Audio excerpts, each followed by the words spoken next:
What is the relationship between Indigenous people and carbon markets? Well, it's very complicated. At the moment, in terms of negotiations, it comes under a few different tracks. The first one is REDD+, which is a forestry initiative, which is not officially a carbon market yet, but there is always discussion at negotiations about whether it will and what that will look like.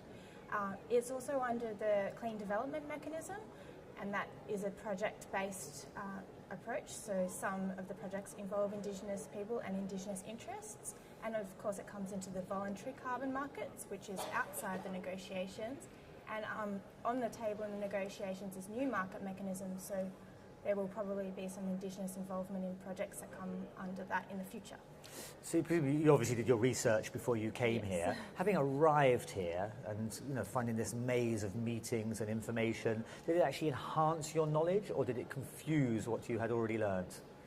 It definitely reaffirmed what I've learned, that there is a really important need for safeguards in the physical text coming out of the negotiations for Indigenous people, and that currently hasn't been enough in terms of the words in the text, because that really translates into protecting rights on the ground.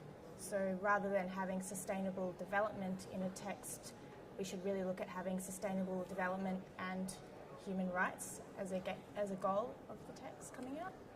What will you do when you go back to Australia with the knowledge, with the experience you've gained here, this 2 weeks of negotiations? What will you do with that information? Where will you take it? What will the next step be?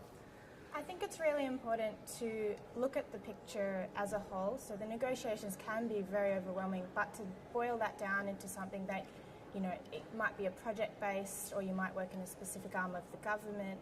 So I think I'm going to really try and harness my skills to really move some successful projects forward, rather than stepping back from the negotiations and kind of not knowing which way to go. Okay, great. Thank you very much. Thank you.